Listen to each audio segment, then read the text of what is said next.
Shalom, brothers and sisters. Giving all praises to the Most High in Christ, okay? Today's topic, we're going to deal with the 12 tribes of Israel, who they are and where they're located. My name is Nathaniel Alaga, and to my right, Banyamya.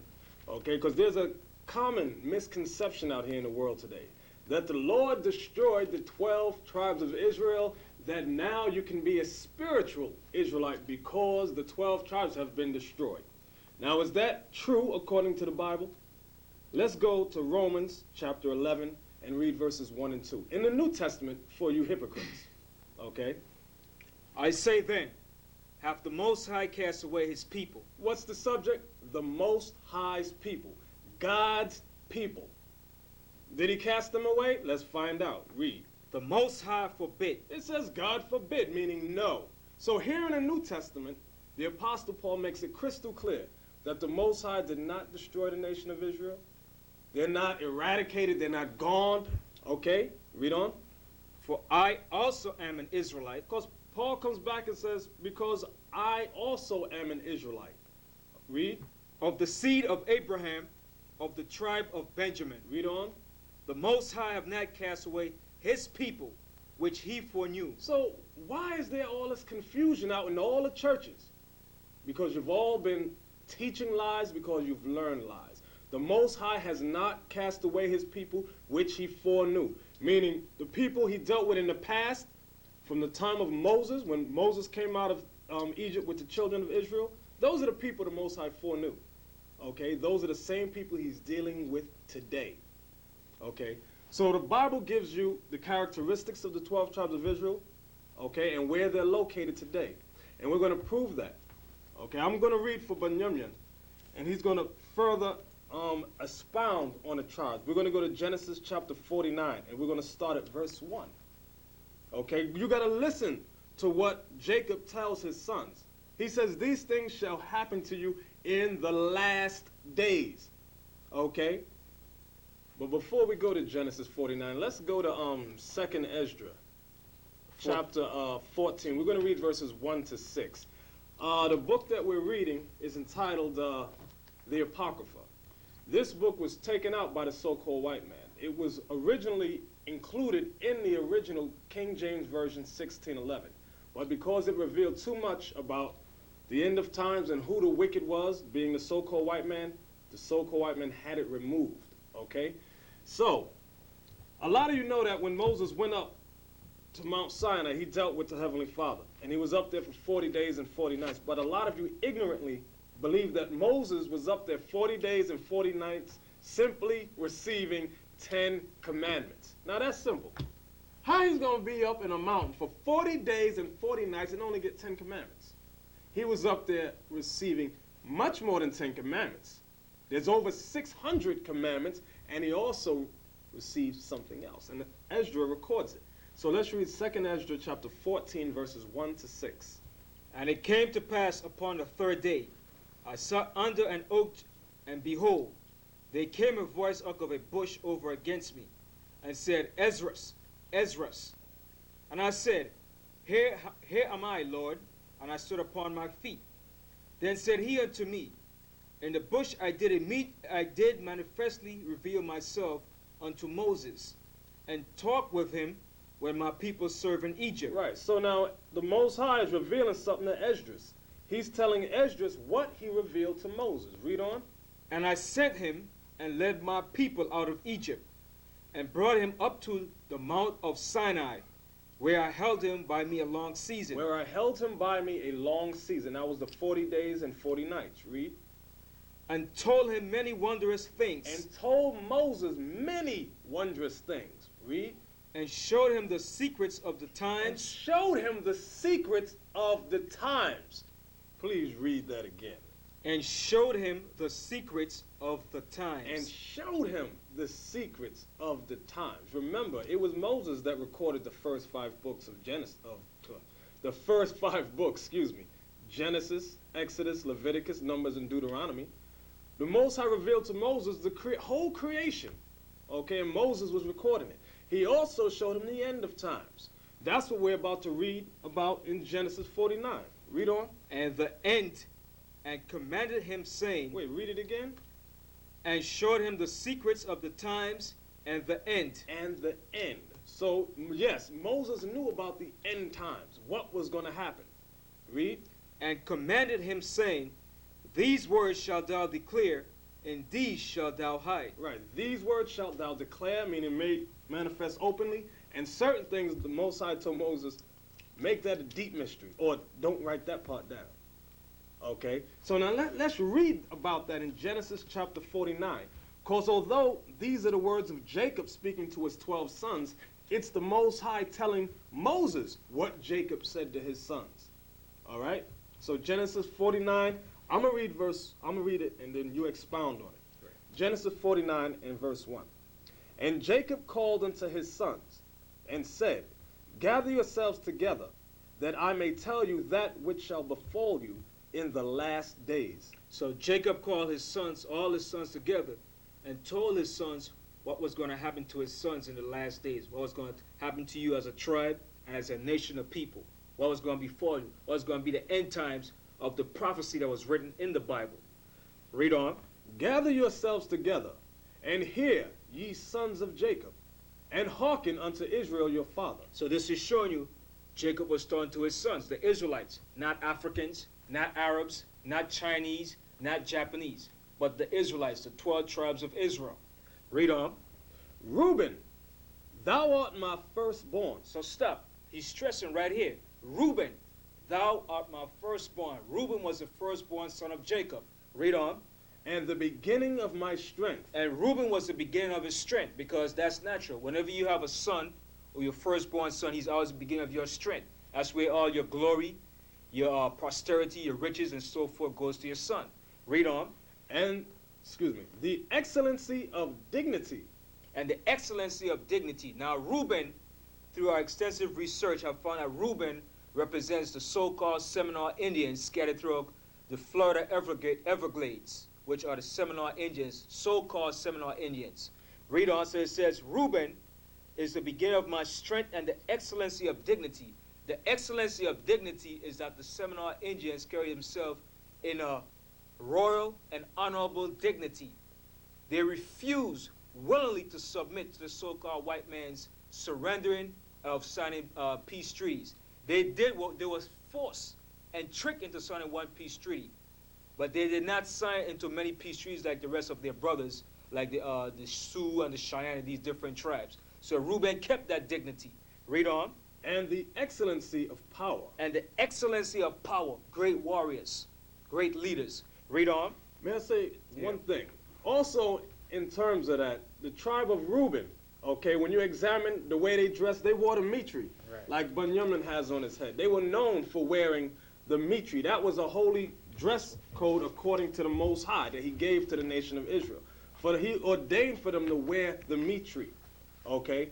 And when the so-called white man was forcing the 5 civilized nations of the American Indians to enslave the American blacks, okay, it was the Seminoles that refused. The Seminoles had told the white man, yeah, okay, we'll enslave them, but what did they do? They made the American blacks kings and princes and had them marry the choice of their women, okay? Unlike the Choctaw and the Chickasaw who agreed and put the American black in hard slavery, just like the so-called white man, because the white man had told them, if you do this, we will allocate you certain freedoms, okay? But Reuben, the Seminole Indians, they tricked the white man. They said, yeah, we'll do it. And what did they do? When the white man went back, they said, why do you have the blacks up sitting as kings and chiefs? Okay? That's what was going on. So the tribe of Reuben was the excellency of dignity, okay? And the excellency of power. So I'm going to read on. Now, before you read on, I'd like to show you, like the brother said, about the Seminole Indians wearing turbans. It's in this book called The Black Indians by William Lawrence Katz. It's on page 57. You have a group of Seminole Indians at delegation to Washington, D.C.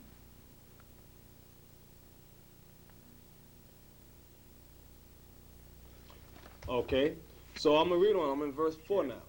Unstable as water. So when it says Reuben was unstable as water, what was happening, Reuben were like nomads. They traveled back and forth. They didn't stay in one stationary places. They constantly kept moving back and forth. Why? Because they were under the oppression of the so-called white man when he sent his military troops to go and fight against the Seminole Indians. Continue on. Thou shalt not excel, because thou wentest up to thy father's bed. Then defiledst thou it. He went up to my couch. So Jacob was telling Reuben also because what he did to his father, he defiled his father's bed by taking his concubine. He slept with his father's concubine. So Jacob told Reuben, thou shalt not excel in that category, and also he shall not excel when he came over to the Americas and when the white man, so-called white man, was going to conquer the Seminole Indians. They did not excel in fully defeating the so-called white man, because the so-called white man eventually took over all of the Americas. And the Seminole Indians became subject to the so-called white man way of life. Right. One of the main guys was Andrew Jackson. Right. He was one of the generals in the army that helped not destroy, but subdue the tribe of Reuben, the Seminole Indians, around 1829 to 1837, in that time area. Andrew Jackson was one of the key crackers, key Edomites to bring down the Seminole Indians. I'd like to read it. It says, this is on page 60. It says, before this conflict was over, the United States has fought its most costly Indian war, spending over $40 million and losing 1,500 soldiers and many civilians. They battled an enemy, one U.S. officer called bold, active, and armed, the black Seminoles, more desperate than the Indians. So he's showing about the character of the Seminole Indians. And one of the generals that fought against him was Thomas Jessup, General Jessup. And he was the main guy who fought against the Indians. I'm going to like to read a small commentary what he spoke about the Seminole Indians. He said here in June 1787, on page 62, in June 1837, he admitted as much. We have at no former period in our history had to contend with so formidable an enemy. No Seminole proves false to his country, nor has a single instance ever occurred of a first-rate warrior having surrendered. So he's showing the excellence and the dignity of the Seminole Indians. They were skillful warriors. And when you read this whole book, it tells you about the wars they fought against the U.S. cavalry. We like to show some pictures, too, of the Seminole Indians, some brief pictures. And this book is called Native Americans. The name of the book is called Native Americans. And on page 22, 23, 24, and 25, we're going to show brief pictures of the Seminole Indians. All right, Seminole Indians, page 23. Here's a group of Seminole women, Seminole Indians women, so-called.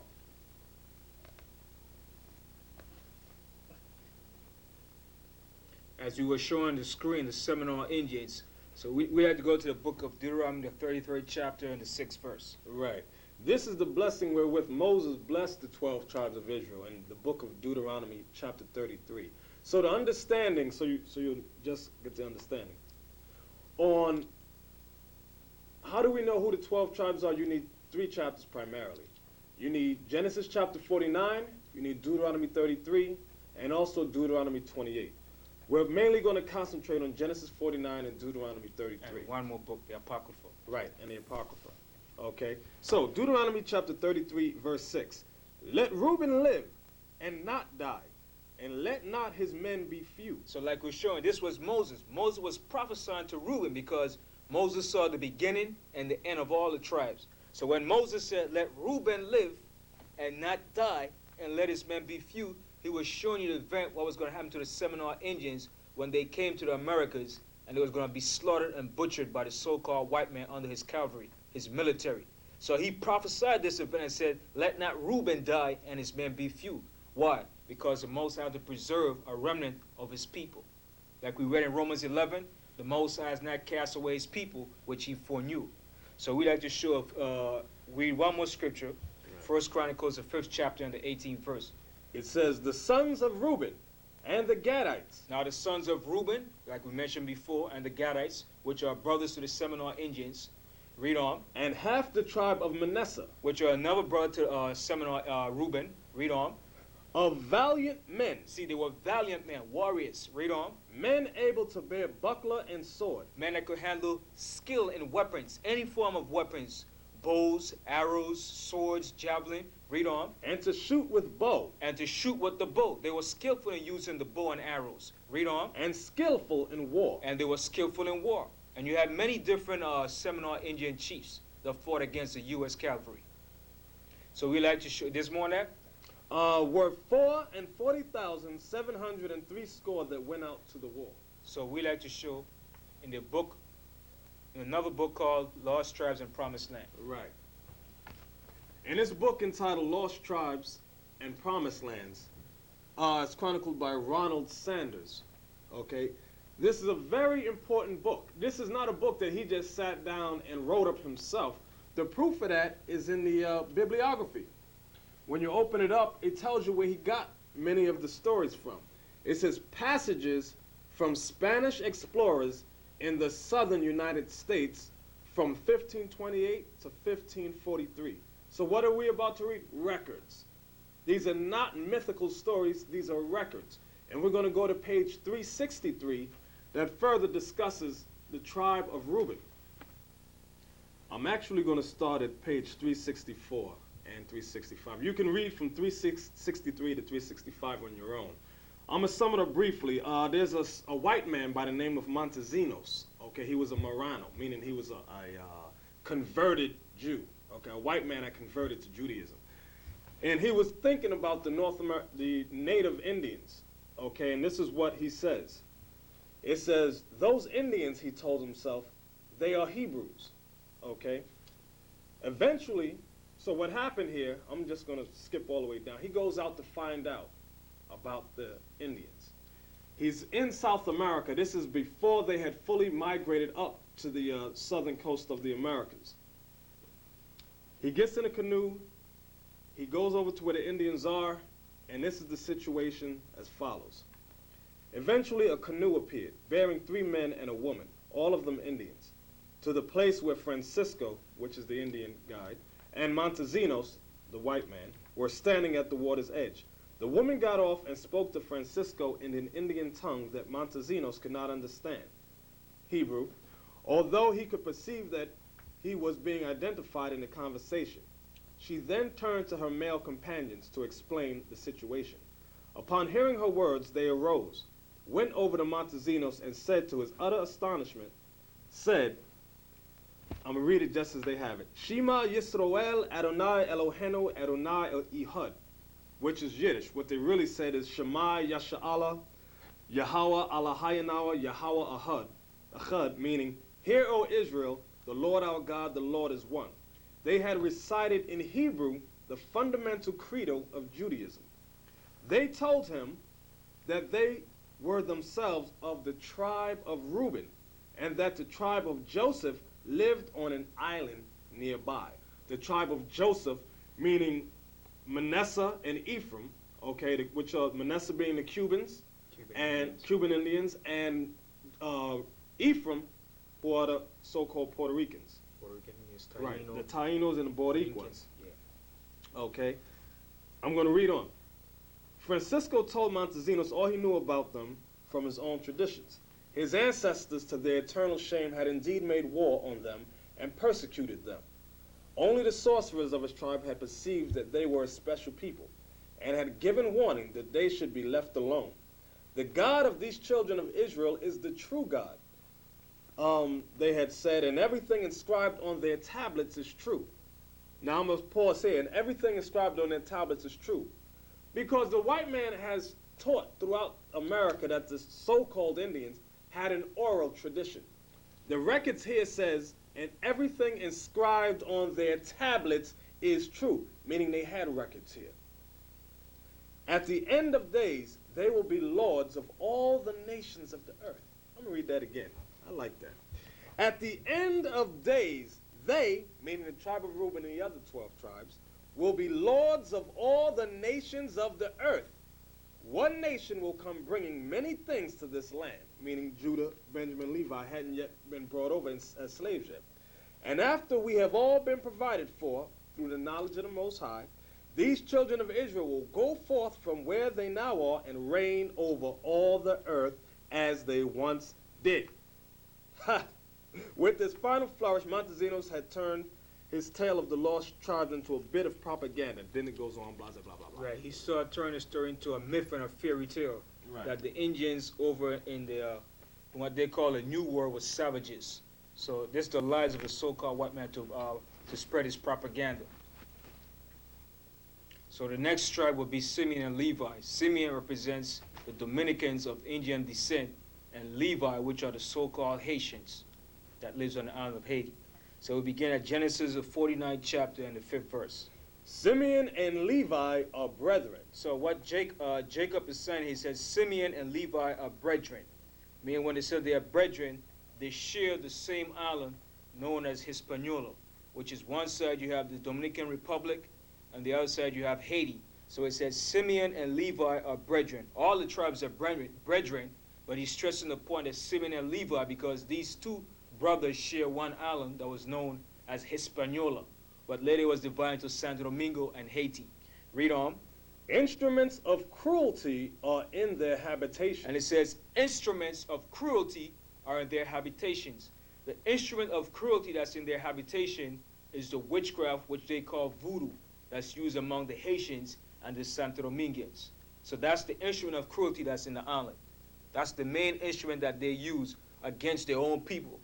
And it was also used against the French when the Haitians fought against the French. But looking at today, our people use this witchcraft amongst their own people, which is known as voodoo. All right? Right. Can I show them a few clips of it?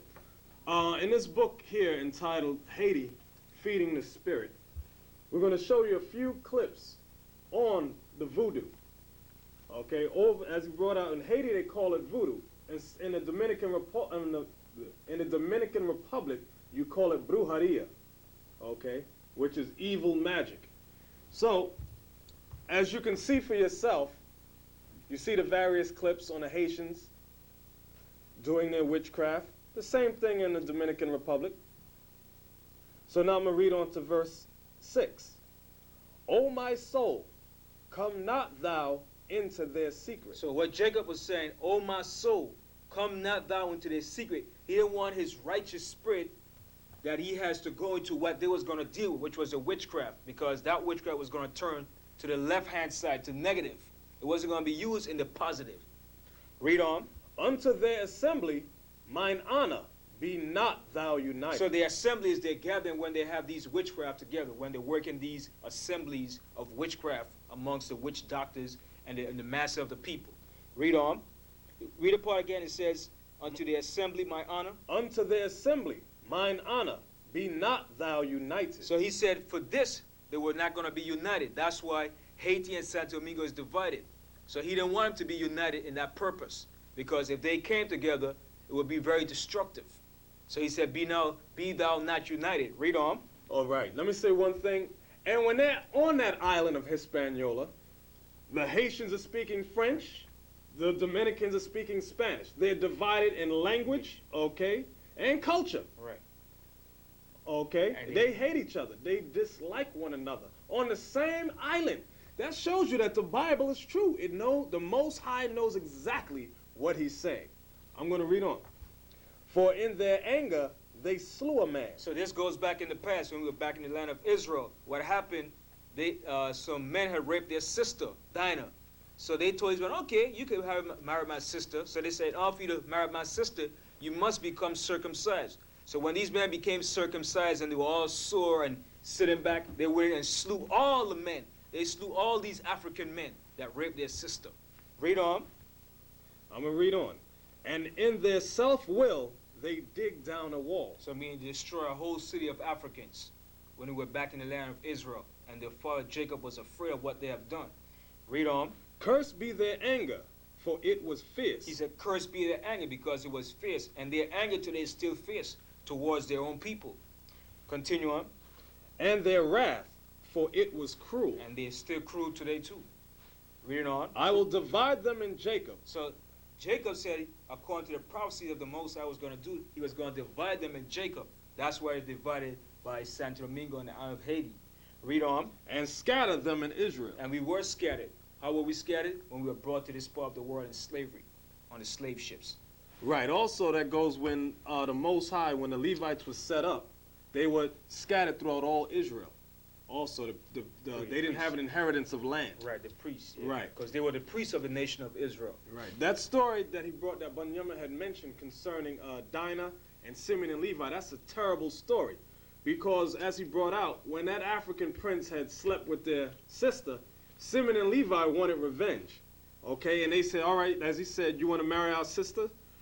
All your village has to get circumcised. So Simeon and Levi waited till the soreness set in. Then they struck and they attacked. With the swords. Right. And that shows you Simeon and Levi, they had power. They wasn't no weak guys. These dudes was terrible and powerful. And in this book entitled Black Indians by William Lauren Katz, I'm going to go to page 33 in this book. And it talks about a similar situation with Simeon and Levi, meaning the Haitians and the Dominicans. I'm going to go to it real quick. And then it's saying too, back in Israel, they used swords. Back in the island of Haiti, they used what you call a machete or a machete. It's the same thing. So it's the same instrument, weapons of war that they use to fight against the enemies or against their own people. Right. Check this out. I'm on page 33. In 1522, Europeans in the Americas first learned that slavery did not easily lead to enormous wealth. On Christmas Day, African and Indian, meaning it's referring to the Haitians and the Indians of Santo Domingo, but they put African here. Slaves on a plantation owned by Diego Columbus rose and murdered their masters and overseers. Nearby Native Americans joined the rebels because they had brought Native American Indians, the tribe of Gad, over to serve slavery in Santo Domingo. The beautiful island of Santo Domingo shook with the first recorded slave rebellion in the New World. The conspiracy had spread across the sprawling sugar plantations in the weeks before Christmas. Patiently waiting, the plotters waited until Christmas Day, when the planters and their families would be bloated with food, soaked with liquor, and too weak or sleepy to offer much resistance. Then they struck, plunging into the night to kill whites and find freedom. So that's the same similar story that happened in the Bible. With Simeon and Levi. Right. And then going back to the history book called Slavery, in this book it tells you the word Haiti that was called by the native Indians that occupied that land before the Negro slaves were brought there. It tells you in this book that Columbus cruising to the coast of Cuba, he cast anchor off an island that the natives called Haiti, meaning mountainous country. So the word Haiti came from the Indians, meaning a mountainous country. But when the French got there, they called it hell, high ground, because of the hell that they caught from the Haitians when they rebelled against the slave masters. So it was the French that were oppressing the Haitians. So there was a great leader that rose up. His name was Toussaint. And this is what it says on Toussaint. Only 7 months later, Napoleon gave up his attempt to force Haiti back into slavery because Napoleon hated black people. He was a staunch hater of black people. And it says, Toussaint had won after all. The French withdrew, leaving 60,000 of their soldiers and sailors dead on the island. On the last day of 1803, Haiti formally proclaimed its independence, so-called independence, from the hardcore bondage of the French. So what is it showing you? That the French caught much hell under the Haitians when they rebelled. And the so-called Haitians were the first to proclaim independence in the so-called Western world. Right.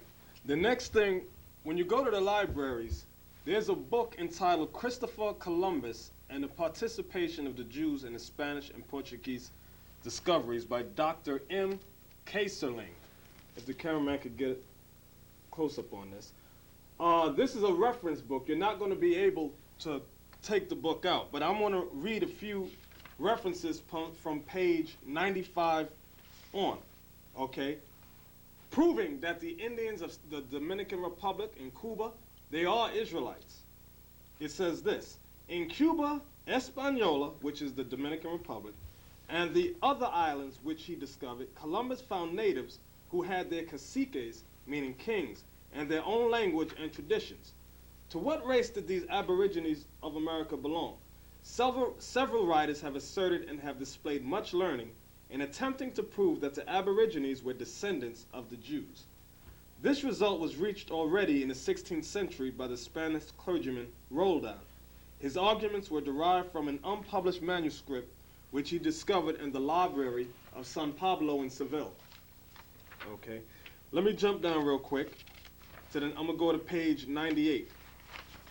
Of more interest than the mode of migration is the question whether any analogies in language, in traditions, in religious conceptions, or in religious ceremonies justify the acceptance of this ethnological theory, which it does. As you stick around, we're going to show you the language of the Indians throughout the islands. Roldan's chief argument in support of his view is the language of the Indians in Hispaniola, which is the Dominican Republic, Cuba, Jamaica, and the adjoining islands. He contends that it has many resemblances to Hebrew. It was Hebrew, and we're going to prove it. In fact, he even calls it corrupted Hebrew, because they had picked up other languages from the so-called white men, different words, and inserted it in. He asserts that such names as Cuba and Haiti are Hebrew, and that they were first applied by the earliest caciques, meaning kings, the chiefs or the leaders, who discovered and peopled the island. Okay, the names of rivers and the persons in use among the natives are derived from the Hebrew. I'm going to go to page 99. They also sacrificed first fruits on high mountains and under shady trees. They sacrificed first fruits because that was a high holy day, called first fruits, set up and ordained by the Most High in Leviticus, the 23rd chapter. They had temples and carried a holy ark before them in time of war. Just like the Israelites did, because they are the Israelites. They were also, like the 10 tribes, inclined to idol worship. Okay, so this is a book you can go to the library and examine for yourself in the reference libraries. Okay, so now let's go back to the scriptures. Deuteronomy 33. Deuteronomy 33 and verse 8. Right. It says this, "And of Levi he said, let thy Thummim and thy Urim be with the Holy One." Now, when it says, and of Levi, he said, let the Thummim and Urim be with thy Holy One, because Levi were the priests of the nation of Israel. Aaron, Moses' brother, and his sons became the high priests of the nation. The high priests who were Eleazar's son, which was Moses' brother, his sons became the successive high priests. So the Levites, certain groups of the Levites, you had high priests, you had priests, and you had certain sections of the Levites. Now the sons of Eleazar were the one that wore the Thummim and the Urim. Now the Thummim and the Urim were like balls that gave up illumination, something like crystal balls. And the Most High would speak to the priests, and he would show them certain events that would take place concerning the nation and concerning the priests. Now, and it says, and of Levi he said, let the Thummim and thy Urim be with thy Holy One, which was his priests. Now the Holy Ones, that's dwelling with our people now, is not the righteous spirit of the Most High. What they're dealing with is the witchcraft and with Satan, because like I said, the Haitians were the priests of the nations. And it says, let the Thummim and thy Urim be with thy Holy One, whom thou didst prove at Massa. So who was at Massa with Moses? It was the Levites and the rest of the Israelites that provoked Moses, and the priests that were Moses at Massa. Because Moses struck the rock to give them water. And it's going to explain for him, with whom thou didst strive at the waters of Meribah.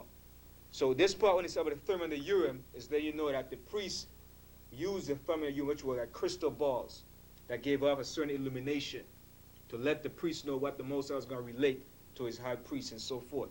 And it says, the 9th verse, read on. Who said unto his father and to his mother, I have not seen him, neither did he acknowledge his brethren. So this is speaking about Levi. When it came to pass, when it was asked, when Joseph was sold in Egypt, it was asked of Levi, where was his brother? And Levi said, who said unto his father and to his mother, I have not seen him, neither did he acknowledge his brethren. Now, when you look at it today, the Haitians today don't acknowledge the so-called black Americans or the West Indians. They merely keep to themselves, amongst themselves. They don't associate. They will speak to you, but the close, as far as dealing association, is merely among their own people. They do not acknowledge their brethren. Continue on. Right. One more thing, one more aspect to that. When it says, who said unto his father and to his mother, I have not seen him, neither did acknowledge all his brethren, nor knew his own children, for they have observed thy word. Goes back to Exodus 32 also, when Moses came down from Mount Sinai, okay, and the children of Israel were in all manner of wickedness and fornication. And the Most High said, who is on the Lord's side, let him come here. And the Levites came to Moses. And he said, let every Levite take his sword and slay the wicked of Israel. And it says the Levites didn't care if it was their mother, their father, or their children. They just slaughtered them, put them to death. Okay, so I'm going to read on now in verse 10. They shall teach Jacob thy judgments, and Israel thy law. Right, so that was the job of the Levites, to teach the law. They were the lawgivers of the law also, to teach Israel the laws of the Most High, and so forth. That was the job of the priest, to do the sacrificing, to burn the incense in the temple, and it goes on and on. That was their job, to do the service of the Most High strictly. Read on. They shall put incense before thee, and whole burnt sacrifice upon thine altar. So their job was to burn the incense, right? The incense in the temple, sacrifice the animals for the sins of the people and for themselves, and for the atonement of the sins of the entire nation. Continue, and it says, read on. So we like to go to Malachi. Right. Malachi, what chapter? We're going to go to Malachi chapter 2, and what we're going to read is verses 1, 3, 8, and 9, so we can just get through it briefly. Malachi chapter 2, verse 1. And now, O ye priests, this commandment is for you. Okay, let me jump to verse 3. Behold, I will corrupt your seed and spread dung upon your faces. Now, this happened to the Levites. When this happened? When we were brought here in slavery, the Haitians. Why? They're no more priests to the Most High, because what are they dealing with now? Witchcraft, evil, all sorts of evil and madness. As an entire nation, I should put it, we're dealing with wickedness and evil. So now, instead of doing righteousness, as doing the burn the incense and the righteous oil of the Most High, we're doing the evil sacrifices. Read on. Right, let me show them a photo of that from this book here. Okay, it shows them practicing their voodoo and spreading dung upon their faces. So it was prophetic, all right? So, let me read on. Even the dung of your solemn feasts, and one shall take you away with it. Okay, so now let's jump down to verses 8 and 9. And now the solemn feast that they're keeping in Haiti and those islands is Easter and what? Easter and Christmas. Some of them do. If they're in the Roman Catholic Church, they're either celebrating all the pagan customs of the Roman Catholic Church. That's the solemn feast that they're keeping. Right. Verse 8. But ye are departed out of the way. See? So the whole nation, but this was referring particularly to the Levites, the priests. They have went out of the Most High's way, which is his righteous order. Continue on. Ye have caused many to stumble at the law. Ye have corrupted the covenant of Levi, saith the Lord of hosts. And that's what they did. They corrupted the covenant by doing what? Bringing in false sacrifices, by going to pagan customs, by following the ways of the different nations, the Africans. Continue on. Verse 9. Therefore have I also made you contemptible and base before all the people. And look at it. Haiti is the poorest country in the Western Hemisphere. It's the poorest. And they're living in the most deplorable state. Continue on. According as ye have not kept my ways, but have been partial in the law. Right, let me say this about that. When the Most High said he made Levi contemptible and base before all the people, meaning before all Israel. When you mistakenly if you ask a black guy, are you Haitian? You know how insulted they get. Haitian? Oh, I ain't no Haitian. If you ask any of our people, that's like the greatest insult to call them a Haitian, because they've been reduced to being contemptible and base before all the people. Like in what many of the Dominicans, the biggest joke that one of their jokes is to call another person, they say, tu eres un haitiano, meaning you are a Haitian. And they all think, that's like a joke to them, because they consider the Levites, which are the Haitians, the most base of all people. And at one time, they were the most noblest of all. The priests, the Haitian priests, were noble men. The Most High tells you how has the fine gold become dim. The priests were royal men. The priests dealt with purity, all pure stuff. None was unclean or base could come around the priest. Not even a stranger could touch the food that belongs to the priest. Everything around the priest had to be pure, sanctified, and holy. The priest could not even have a woman that had a husband before. She had to have been a virgin. So it's showing the high level that we were once on to the level that we have been brought down to. Right. So now let's go back to Deuteronomy 33 and verse 11 to finish up on Levi. It says, bless the Lord. Bless, Lord, his substance, and accept the work of his hands. Smite through the loins of them that rise against him. So what was this? This was also prophecy showing you whoever's going to rise up against the Haitians, like the French, the Most High was going to give them that power to fight against their enemies. Reading on. And of them that hate him, that they rise not again. And I like to show in this book called Slavery. It's on page 119. In the caption it says, refuse freedom by the French National Assembly. So the French National Assembly wanted to give the Haitians freedom under their way of doing it. But the Haitians rebelled against that. They said, Haiti's slaves revolted in August 1791, burning down plantations and massacring whites. They massacred white people. And it says, Toussaint organized the slaves into a revolutionary army that could defeat the European troops. So this is also going back to this prophecy in this chapter, right in this verse right here. And that's going to go on a greater scale in these last days. The Most High is going to destroy everyone that comes up against them, that they rise not again. Because the white man's not going to rise again, according to this prophecy. Ever! Ever! And the next tribe is Judah, who is known today as the so-called Black Americans, or some people say Afro-Americans. But these are natural names, or Negroes, which y'all make mockery of my Negroes. So you prefer, some people prefer the term Afro-Americans. But the true nationality is Judah. Right. Can we just get, since you said that, in Deuteronomy 28, I just got to get to, since Benjamin brought that out, Deuteronomy 28 and 37, it says this. This is mainly for Judah. Listen. And thou shalt become an astonishment, a proverb, and a byword among all nations, whither the Lord shall send thee. Because as he said, you call colored, some of you call yourself Afro-American, African-American, Blacks American, Nubians now. So that's what it means being called a byword, a proverb and a byword. Like there was a famous proverb, eeny, meeny, miny, mo, catch a nigga by the toe. If he holler, let him go, eeny, meeny, miny, mo. Okay, so then you got all these bywords. You call every 10 years, the American, what's termed American black, changes their nationality. So that's Bible prophecy on the tribe of Judah. So now, let's go to Genesis 49 and verse 8. It says, Judah, thou art he whom thy brethren shall praise. Now it says Judah, particularly speaking of the so-called Black Americans.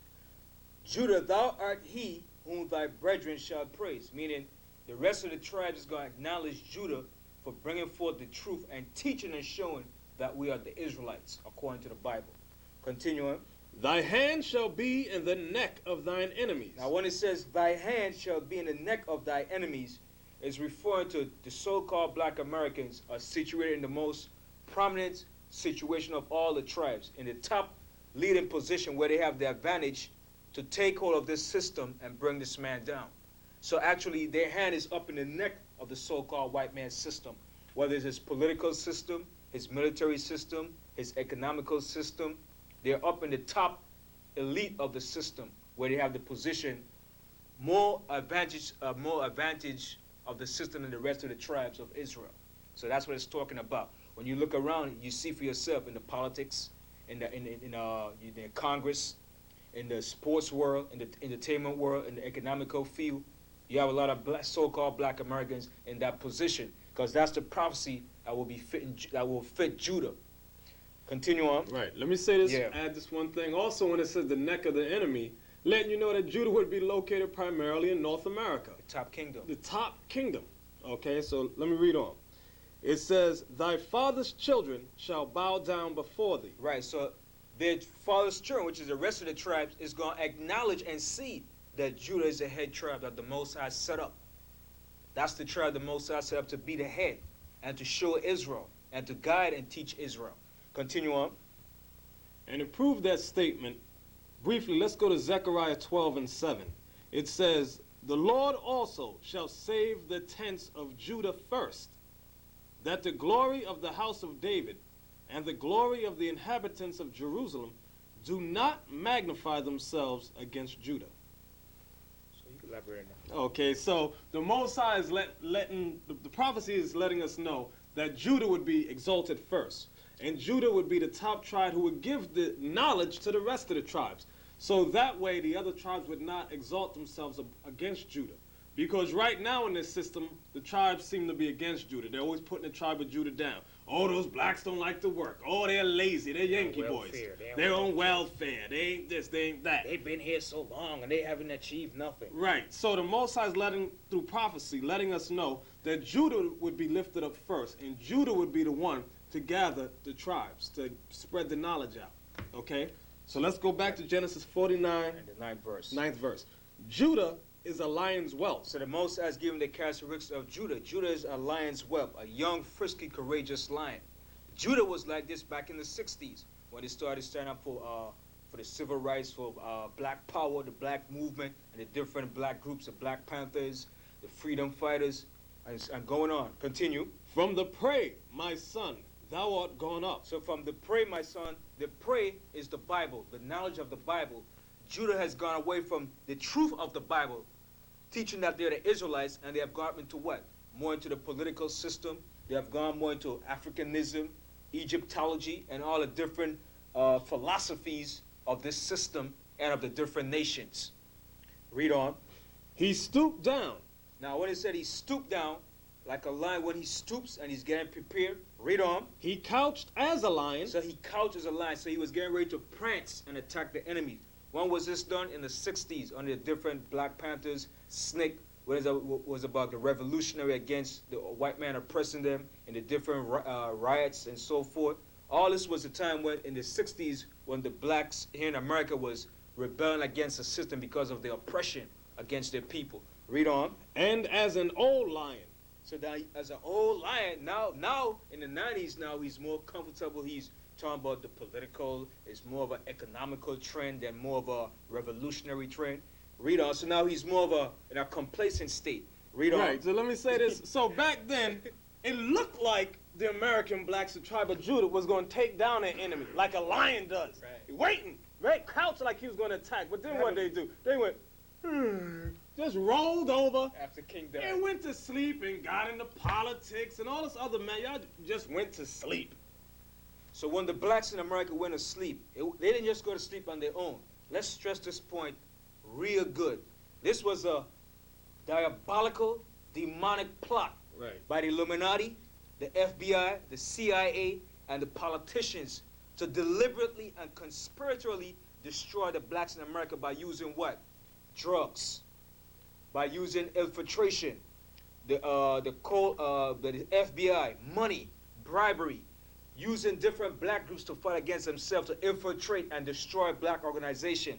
So let you know, they didn't just fall asleep. This was systematically set up to destroy the black organization. So after all the destruction of the blacks, Martin Luther King dying, and all the groups fell apart by infiltration and bribery and all different tactics, then Jake fell asleep. Now when it came to the 90s now, they have become more complacent. It's all about economical gain, political gain. It's no more about revolution against the system. So continue. Who shall rouse him up? So who's going to rouse him up? The Most High, by using Christ. And thirdly, by the prophecies and the events taking place in the Bible. All the world events that's taking place around America and throughout the world. Continue. The scepter shall not depart from Judah. And it said the scepter shall not depart from Judah. The scepter is a royal staff used by kings. So the rulership shall not depart from Judah. Read on. Nor a lawgiver from between his feet. Nor a lawgiver between his feet, meaning the rulership, a leader of the nation. Read on. Until Shiloh come. Until Shiloh, which represents Jesus Christ the Messiah. So up until the time that Christ came, when the Romans was ruling over Jerusalem, under the leadership of the Sadducees, Pharisees, and the different sects of the Israelite, they had that rulership until it was taken from them when Jerusalem was destroyed in 70 A.D. Read it on. And unto him shall the gathering of the people be. So unto Christ, which is the leader of the nation of Israel, who also came up from the tribe of Judah, and also unto Judah, shall the gathering of the people be. That's going to teach the truth of the Bible, which is going to be passed on to the rest of the tribes of Israel. Read on. Binding his foal unto the vine. Now they're speaking about the Messiah, Jesus Christ. It said, bind his foal unto the vine. Read on. And his ass's colt unto the choice So vine. they're speaking about Christ when he came right into Jerusalem and an ass. This was fulfilled when he did that. Read on. He washed his garments in wine. So it's showing you that Christ drank so much wine, he washed his garments in wine. Christ drank so much wine. When you read the different scriptures in Matthew 11:19, also too it tells you many scriptures. In Daniel the 10th chapter, his eyes were a flame of fire. In Revelation, in Daniel, his eyes were lamb's fire. Read on. And his clothes in the blood of grapes. Meaning he drank so much wine, it was as if his clothes were stained in wine. And also showing the characteristics of the so-called black man. He drinks a lot of wine. Read on. His eyes shall be red with wine. Speaking still about the Messiah, his eyes shall be red with wine, which was fulfilled in when? Matthew's 11th chapter in the 19th verse. Also about the black man too. He drinks a lot of wine. Read on.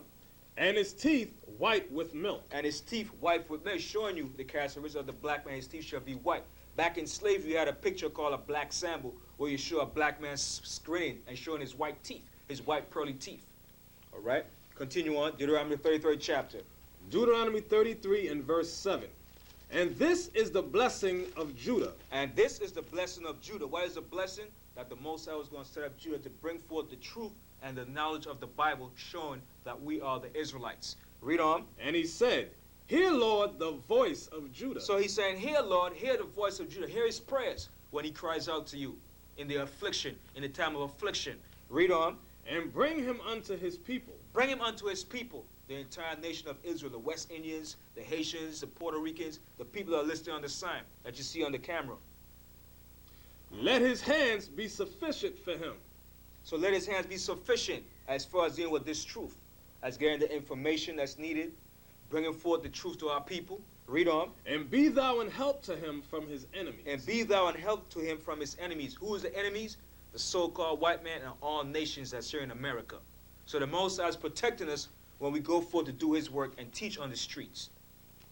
Right, so now let's go to the book of Joel, okay? We're going to go to the book of Joel, chapter 3. And we're going to read verse 1, 3, and 6, briefly, okay? Joel chapter 3 and 1.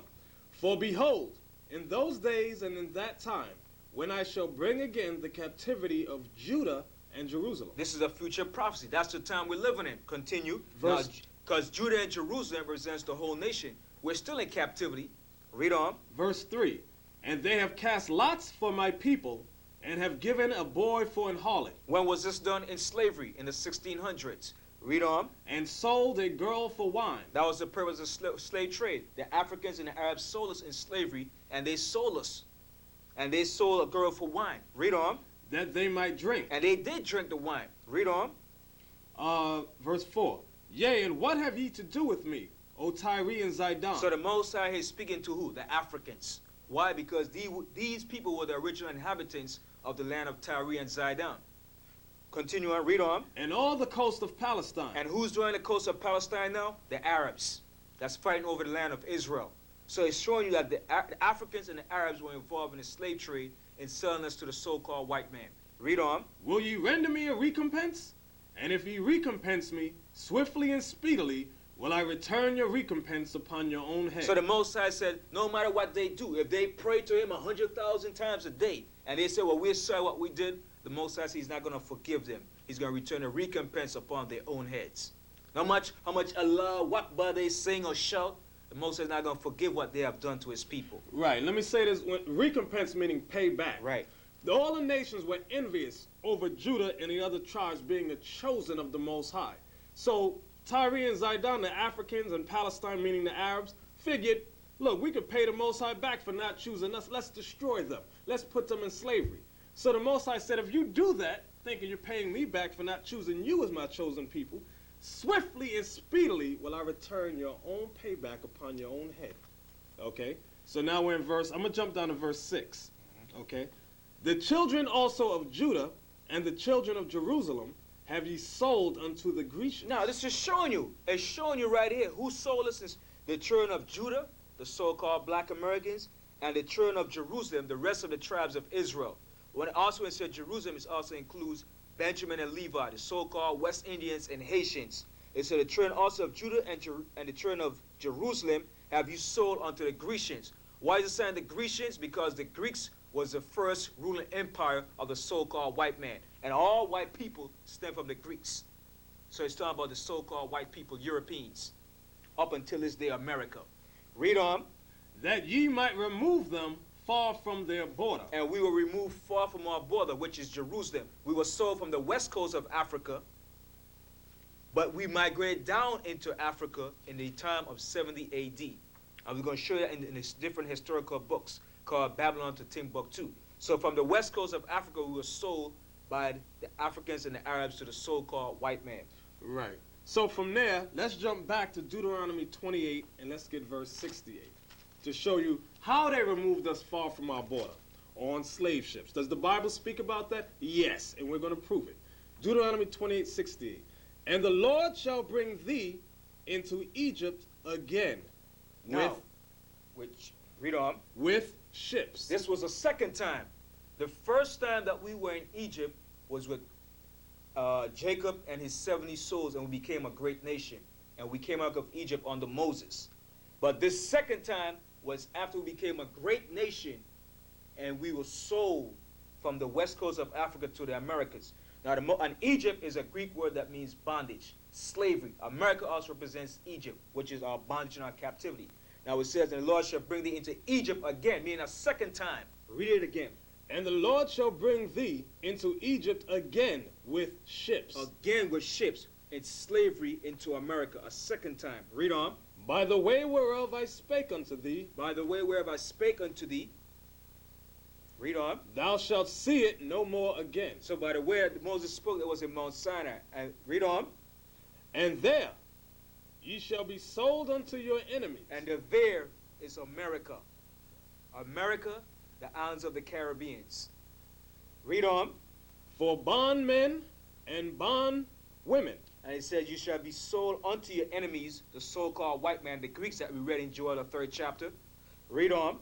And no man shall buy you. The bondman and bondwoman is slave man and slave woman. And when it says, no man shall buy you, no man of our people in this captivity was going to redeem us or deliver us out of the hand of the so-called white man.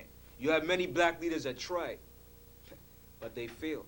Because who's going to deliver us out of this captivity? Jesus Christ, the Messiah. And when he comes back, it's not going to be with peace and love. It's going to be with war and great destruction. Right. So let's go to Jeremiah 14:2. Right. Okay, to prove the color of Judah. Right. Jeremiah 14, verse 2 says, Judah mourneth, and the gates thereof languish. So the Bible said Judah is mourning. Mourning for what?